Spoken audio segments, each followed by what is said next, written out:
In the realm of American action stars, few of them are quite as beloved or cheesy as Chuck Norris. Starring in various action and martial arts films, Norris also became a household name from his television series Walker, Texas Ranger during the 1990s.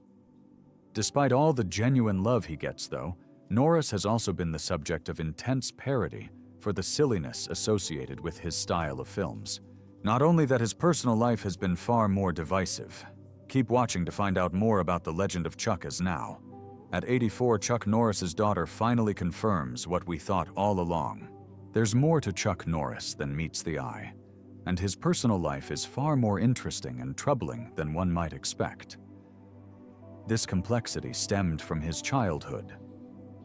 He grew up in the shadow of his war veteran father, a man forever changed by his experiences. Chuck Norris's childhood was marked by the absence of his father due to World War II. Shortly after his younger brother Wyland was born, their father Ray Norris was drafted into the war.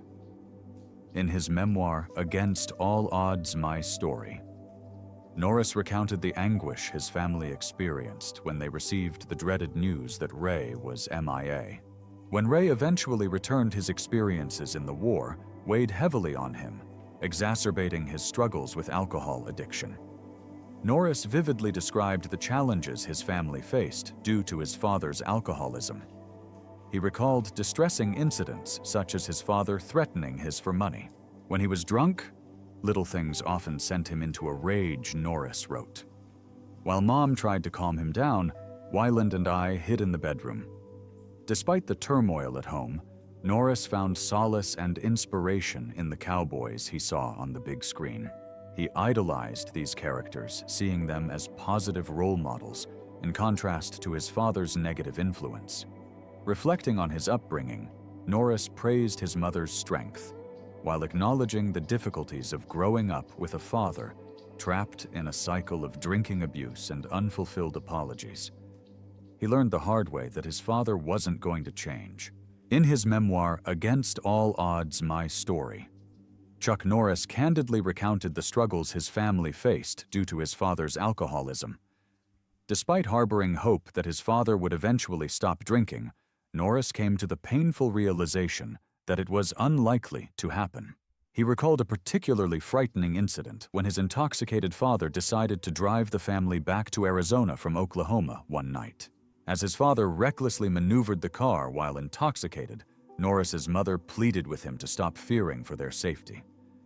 Tragically, Norris's worst fears were realized when his father driving under the influence caused a fatal accident that took the life of a woman. Following his conviction, Norris's father was sentenced to a work camp, where Norris and his family visited him regularly, hoping it would serve as a deterrent to his alcoholism. However, their hopes were dashed when his father resumed drinking upon his release. As his father's behavior became increasingly erratic and abusive, Norris intervened to protect his mother during a violent altercation. Armed with a hammer, Norris confronted his father, who was too intoxicated to take the threat seriously. It was a pivotal moment for Norris and his family, leading them to realize that they had no choice but to leave their volatile home environment for good. Chuck Norris's childhood was marked by challenges stemming from his father's alcoholism, which cast a shadow over their family life. Instead of enjoying typical childhood activities like sports or academic pursuits, Norris found himself withdrawn and introverted due to the instability caused by his father's addiction named for father. Contrary to what many might assume, Chuck Norris wasn't originally named Charles. His real name is Carlos Ray Norris. His middle name was given in honor of his father, Ray Norris, while his first name came from Carlos Berry, a minister his father greatly respected. Norris, despite his father's military background, chose a different path and joined the U.S. Air Force instead. In the late 1950s, he was stationed at Osan Air Base in South Korea. It was during his time stationed overseas that Norris experienced two pivotal moments. Firstly, he acquired the nickname Chuck, which stuck with him for life. Secondly, he discovered Tang Soo, a Korean martial art, sparking his enduring passion for martial arts. United States Air Force and martial arts breakthrough.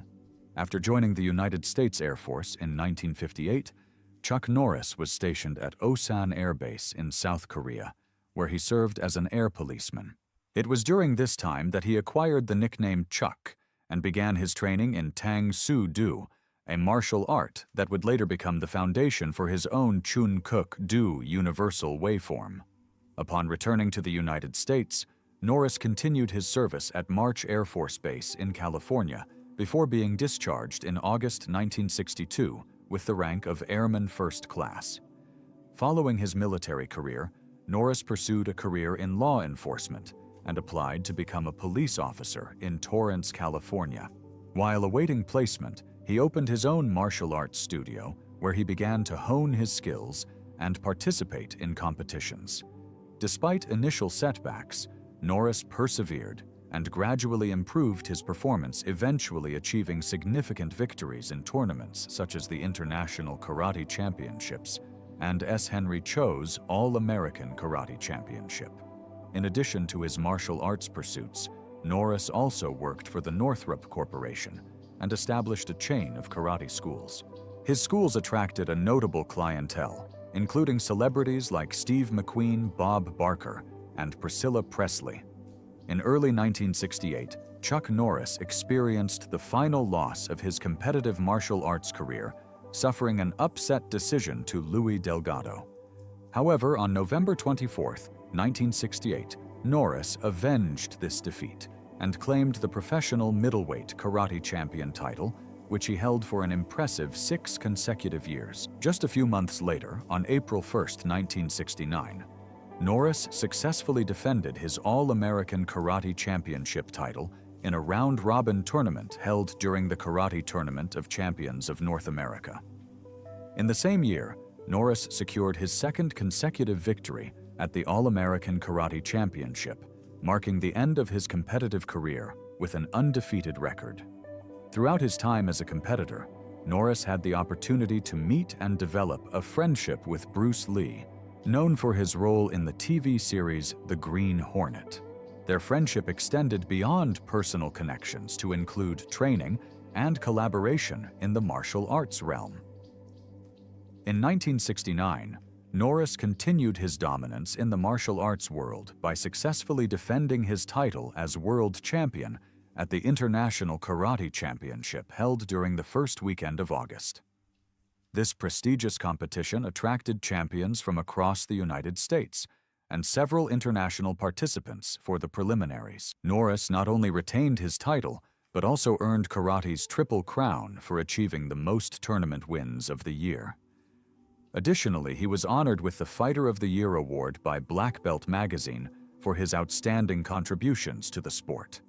Amidst his martial arts achievements, Norris made his acting debut in the Dean Martin film The Wrecking Crew, signaling the beginning of his successful career in the entertainment industry.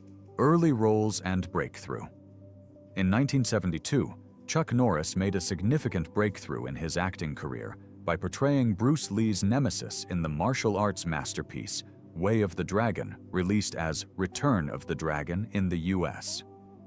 The film garnered immense success, grossing over $5.3 million at the Hong Kong box office, surpassing records previously set by Lee's own films like The Big Boss and Fist of Fury. Notably, Way of the Dragon became the highest-grossing film of 1972 in Hong Kong and achieved global success, grossing an estimated $130 million worldwide. This pivotal role catapulted Norris toward stardom, laying the foundation for his illustrious career in the entertainment industry. In 1973, Norris expanded his acting repertoire by appearing in Jonathan Kaplan's film The Student Teachers, showcasing his versatility as an actor beyond the martial arts genre. The following year, actor Steve McQueen, who was both Norris's martial arts student and friend, recognized his potential and urged him to enroll in acting classes at MGM. Encouraged by McQueen's mentorship, Norris ventured into Hollywood with newfound confidence. In the same year, he portrayed the supporting role of the main antagonist in Lo Wei's Yellow-Faced Tiger. In this film, Norris portrayed a formidable drug kingpin in San Francisco, wielding power over the criminal underworld and even influencing the local police department. His character's dominance is challenged by a courageous young police officer who confronts corruption head-on. Originally released theatrically in 1981 in the US under the title Slaughter in San Francisco, the film gained attention as an older, low-budget production showcasing Norris in a lead role. It was showcased as part of a double bill alongside other action and genre films, leveraging Norris's burgeoning fame to attract audiences. Described as a martial arts action film with a modest budget, Slaughter in San Francisco capitalized on Norris's rising prominence in the industry. In 1975, Chuck Norris ventured into the realm of literature with the publication of his first book, Winning Tournament Karate. This seminal work delved into the practical aspects of competition training across all skill levels, offering insights into executing rapid attacks, conditioning the body, engaging in fighting form drills, and mastering one-step sparring techniques. The book became a valuable resource for martial artists seeking to enhance their competitive edge. Transitioning from the written word to the silver screen, Norris secured his first starring role in the film Breaker Breaker. Despite receiving offers to star in several martial arts films, Norris opted for a project that prioritized storytelling and emotional resonance over mere action sequences. The decision proved fruitful, as the low-budget film surpassed expectations, garnering considerable success at the box office. In 1978, Norris took on what he considers his inaugural significant lead role in Good Guys Wear Black.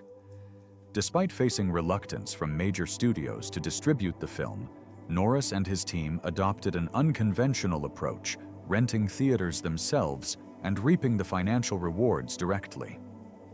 The film, shot on a modest $1 million budget, exceeded expectations by grossing over $18 million at the box office. Good Guys Wear Black marked a turning point in American martial arts cinema, establishing Norris as the first homegrown martial arts star. Departing from the prevalent trend of importing kung fu films from Hong Kong, Norris introduced a distinctly American flavor to the genre, infusing the narrative with local settings, characters, themes, and political undertones. This innovative approach set Norris apart and paved the way for his future success in the industry. Action film star. In 1979, Chuck Norris continued his streak of action-packed roles with A Force of One, portraying Matt Logan, a world karate champion enlisted to aid the police in an investigation. The film was conceived during Norris's promotional tour for Good Guys Wear Black and faced initial reluctance from studios. However, it defied expectations by grossing an impressive $20 million at the box office, surpassing the success of Norris's previous endeavor. The following year, Norris starred in The Octagon, a film that diverged from his earlier projects by introducing elements of ninja warfare. Unlike before, major studios expressed interest in this venture, leading to its distribution by American Cinema Releasing. The Octagon proved to be another financial success, earning nearly $19 million in box office revenue. Continuing his prolific output, Norris appeared in An Eye for an Eye in 1981, followed by the action horror film Silent Rage in 1982. Silent Rage marked a significant milestone in Norris's career, as it was his first collaboration with a major studio, Columbia Pictures. However, Norris's dissatisfaction with MGM's proposed direction led to the cancellation of a 3-movie deal. In 1983, Norris starred in the acclaimed film Lone Wolf McQuade, portraying a daring Texas Ranger who confronts an arms dealer portrayed by David Carradine. The film garnered widespread praise from critics and audiences alike, drawing comparisons to Sergio Leone's iconic spaghetti westerns. Notably, Lone Wolf McQuade served as the inspiration for Norris's future television series, Walker, Texas Ranger. In addition to his film endeavors, Norris expanded his influence with the publication of Toughen Up: The Chuck Norris Fitness System. This exercise guide further solidified Norris's status as a fitness icon, offering his fans insights into achieving physical well-being. Furthermore, 1983 saw the release of the video game Chuck Norris Super Kicks, developed by Zonox for various gaming platforms. This interactive experience allowed players to assume the role of Norris as he liberated a hostage, showcasing his martial arts prowess in the virtual realm. Mainstream success. In 1984, Chuck Norris continued his cinematic dominance with the release of Missing in Action, directed by Joseph Zito. This film marked the beginning of a series of POW rescue fantasies, with Norris portraying Colonel James Braddock. Produced by Menahem Golan and Yoram Globus under their Canon Films banner, the movie was the first of many collaborations between Norris and the prolific production duo. Notably, Norris dedicated these films to his younger brother Wieland, a private in the 101st Airborne Division, who tragically lost his life in Vietnam in 1970. The success of Missing in Action propelled Norris to new heights of stardom, firmly establishing him as Canon's most prominent star throughout the 1980s. The following year, audiences were treated to Missing in Action 2, the beginning a prequel that delved into Braddock's harrowing experiences in a North Vietnamese POW camp. Meanwhile, Norris showcased his versatility in Code of Silence, a crime drama released by Orion Pictures. The film received acclaim from critics and audiences alike, further solidifying Norris's status as a bankable action star. Later, in 1985, Norris returned to the screen in Invasion USA, directed once again by Joseph Zito. This action-packed thriller showcased Norris's trademark martial arts skills as he took on a group of terrorists threatening the United States.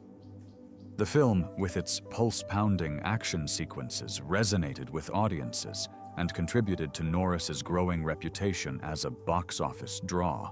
Continuing his streak of successes, Norris teamed up with Hollywood legend Lee Marvin in The Delta Force, which premiered in 1986. Directed by Menahem Golan, the film depicted Norris and Marvin as leaders of an elite squad of Special Forces troops tasked with confronting a group of terrorists. The Delta Force was met with commercial success, further cementing Norris's status as an action superstar. In addition to his film endeavors, Norris expanded his presence into the realm of animation with the debut of Karate Commandos in October 1986. Voicing a cartoon version of himself, Norris led a team of operatives in a series of action-packed adventures. The show, although short-lived, showcased Norris's enduring popularity and even received a comic book adaptation from Marvel. In November 1986, Chuck Norris embarked on a new cinematic adventure with the premiere of J. Lee Thompson's action-adventure comedy film, Firewalker. In this lighthearted romp, Norris co-starred alongside Louis Gossett Jr. as two seasoned treasure hunters whose escapades rarely yield significant success. Norris saw the project as an opportunity to showcase a lighter side of his persona, a departure from his more serious action roles. Gossett praised Norris's willingness to embrace this change, acknowledging his dedication to stretching himself as an actor. While the film received mixed reviews, with some critics deeming it a fine example of a light action flick, others were less enthusiastic about its merits. Despite the varied reception, Kevin Thomas of the Los Angeles Times found enjoyment in the film, particularly praising the cast for embracing the lighthearted spirit of the story. At the box office, Firewalker amassed a respectable sum, raking in $11,834,302. In 1987, Norris expanded his literary repertoire with the publication of The Secret of Inner Strength, My Story, a New York Times bestseller. In this book, Norris delved into his philosophy of self-improvement, offering insights gleaned from his own life experiences and personal journeys. The following year, in January 1988, Norris returned to the role of Colonel James Braddock in Braddock Missing in Action. The Three, directed by his brother Aaron Norris. This installment continued the saga of Braddock's exploits, further solidifying Norris's status as an action icon. Later that year, Norris starred in Hero and The Terror, helmed by director William Tannen. In this gripping thriller, Norris portrayed a dedicated police officer tasked with apprehending a notorious serial killer. Subsequent success. By 1990, Chuck Norris had established himself as a bona fide action star, with his films collectively grossing over $500 million worldwide. He had garnered comparisons to both Bruce Lee and Clint Eastwood, earning the moniker of the Blonde Bruce Lee for his prowess in martial arts roles, while his rugged loner persona drew parallels to Eastwood's iconic Dirty Harry character. In a significant development that year, MGM acquired the Cannon Films library, providing Norris with continued opportunities to showcase his talents on the big screen. He collaborated extensively with his brother Aaron, who directed him in a series of action-packed films, including Delta Force 2. The Hitman sidekicks Hellbound Top Dog and Forest Warrior. In 1993, Norris ventured into television with the action series Walker, Texas Ranger. Portraying the titular character, Sergeant Cordell Walker, a member of the Texas Rangers, Norris captivated audiences with his thrilling adventures fighting crime alongside his partner James Trevette. The show enjoyed immense popularity, running for 8 seasons on CBS and continuing its success in syndication on various channels, notably the Hallmark Channel. Beyond Walker, Texas, Ranger Norris remained active in various television projects and ventures. He appeared as a guest on the Randy Travis television special Wind in the Wire in August 1993 and served as the special outside enforcer for the casket match at the 1994 edition of the World Wrestling Federation's Survivor Series event. In 1996, Norris added authorship to his repertoire with the publication of The Secret Power Within Zen Solutions to Real Problems, offering readers insights into practical solutions for navigating life's challenges. He also became associated with Total Gym home fitness equipment, appearing in a series of cable TV infomercials alongside Christy Brinkley since 1997. Norris continued to diversify his television portfolio with the premiere of the television film Logan's Warbound by Honor on November 1, 1998, where he starred alongside Eddie Cibrian. The film garnered significant viewership, ranking 3rd among the 13 most viewed shows of that week. Subsequent films and internet fame. In the early 2000s, Chuck Norris expanded his presence on television with starring roles in CBS television films. He portrayed a secret agent in The President's Man and its sequel, The President's Man: A Line in the Sand, showcasing his action chops on the small screen. In 2003, Norris ventured into the realm of supernatural Christian cinema with a role in the film Bells of Innocence. Additionally, he made a guest appearance in an episode of the TV show Yes, Dear, further diversifying his acting portfolio. The year 2004 brought a comedic turn for Norris with his appearance in Rawson Marshall Thurber's Dodgeball: A True Underdog Story, playing himself as a judge during a dodgeball game. Norris injected humor into the film and delighted audiences. The movie received praise from critics for its raunchy comedy and became a box office success, grossing $167.7 million. In the same year, Norris shared his life story with the world by publishing his autobiography, Against All Odds, My Story, offering readers insights into his remarkable journey. Chuck Norris didn't limit his contributions to the entertainment industry. In 2005, he founded the World Combat League, a full-contact team-based martial arts competition aimed at promoting the sport and supporting his Kickstart Kids program. Norris also made a return to television with the premiere of the Sunday night movie of the week Walker, Texas Ranger Trial by Fire on October 17, 2005. Reprising his iconic role as Cordell Walker, Norris continued to captivate audiences with his heroic exploits. Despite the success of the movie, Future projects for the series were hampered by CBS's decision to discontinue regularly scheduling movies of the week on Sunday nights. Around this time, Chuck Norris facts began circulating on the internet, creating a viral sensation. These satirical factoids created by Ian Spector humorously exaggerated Norris's toughness attitude and masculinity. Embracing the parody, Norris even incorporated some of the facts into his public appearances, touring major talk shows, and boosting troop morale with visits to Iraq. Family.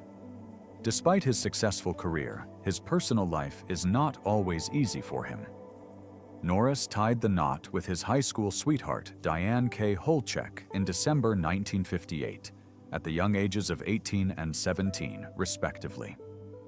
Their love story began in 1956, when they met during their high school years in Torrance, California. The couple welcomed their first child, Mike, in 1962, followed by a daughter born in 1963 from an extramarital relationship. Eric, their second son, arrived in 1964. However, their union faced challenges, and after 3 decades together, Norris and Holchek parted ways, finalizing their divorce in 1989. The decision came after their separation in 1988 during the filming of the Delta Force 2. Subsequently, on November 28, 1998, Norris exchanged vows with former model Gina O'Kelly, who was 23 years his junior. O'Kelly brought 2 children from her previous marriage into their blended family. The couple's joy multiplied when O'Kelly gave birth to twins on August 30, 2001. In a candid revelation to Entertainment Tonight's Mary Hart on September 22, 2004, Norris disclosed that he had only met his illegitimate daughter from a previous relationship when she turned 26. Despite learning about her paternity at the age of 16, it wasn't until 1990, a year after his divorce from Diane Holchek, that Norris connected with her. Their reunion came about after she reached out to him with a heartfelt letter detailing their relationship. Lee Atwater's death hit him very, very hard. According to his memoir, Against All Odds, My Story, Norris found himself recognized by Lee Atwater not just as a conservative Republican, but as someone who could bolster Bush's tough guy image. This led to Norris making numerous appearances in support of Bush, and along the way he formed a genuine friendship with Atwater. Atwater had been deeply entrenched in politics for years, notably making a mark by aiding Ronald Reagan in securing a presidential nomination. Tragically, Atwater passed away in 1991 at the young age of 40. His sudden death came after he collapsed while delivering a speech and was diagnosed with an inoperable brain tumor. In the final weeks of his life, Atwater's health deteriorated rapidly, altering his appearance drastically. Norris recounted being among the few allowed to visit him during this time. He described how Atwater's condition left him unable to speak above a whisper. Reflecting on his visit, Norris recalled kissing Atwater on the forehead before leaving the hospital room, overcome with emotion. He admitted that he couldn't contain his tears and wept uncontrollably in his car afterward. Atwater's sudden demise profoundly impacted Norris, prompting him to confront his own mortality. He realized that if someone as influential as Atwater could be struck down so swiftly, it served as a stark reminder of his own vulnerability. His wife suffered a devastating illness. By 2017, Chuck Norris's fans began to notice his absence from the limelight, and he revealed that his focus had shifted to his wife Gina's health struggles. Their journey led them to advocate against the dangers of MRI contrast agents. Gina O'Kelly's health ordeal began with an MRI scan to assess her risk of developing rheumatoid arthritis. However, the aftermath was devastating as she experienced a range of symptoms, including tremors, numbness, and cognitive difficulties. In a CBS interview, they shared her harrowing experience of multiple emergency room visits, extended hospital stays, and medical bills totaling $2 million. Treatment efforts involved repairing her central nervous system and seeking stem cell therapies in China. Norris described the fear and helplessness he felt as he witnessed his wife's health decline before his eyes. He emphasized that their advocacy extended beyond Gina's individual struggle to raise awareness about gadolinium deposition disease affecting others diagnosed with similar illnesses. Initially, they pursued legal action, filing a $10 million lawsuit against the manufacturers of the dye implicated in Gina's illness. However, they eventually withdrew the lawsuit without reaching a settlement. How much is Chuck Norris actually worth? Chuck Norris's fame and success have undoubtedly contributed to his wealth, with Forbes estimating his net worth at $70 million. While this figure might dispel some of the more outlandish jokes about Norris's financial status, it's clear that he has achieved significant success in his career. As one of the most accomplished martial arts actors in American history, Norris has cemented his place as a national treasure. His contributions to the entertainment industry, particularly through his roles in television and film, have earned him widespread recognition and admiration. In 2010, Norris received a prestigious honor when he was named an honorary member of the Texas Rangers by Governor Rick Perry. This recognition not only underscored Norris's cultural significance, but also highlighted his impact on raising awareness of the Texas Rangers both locally and on a global scale through his work in television.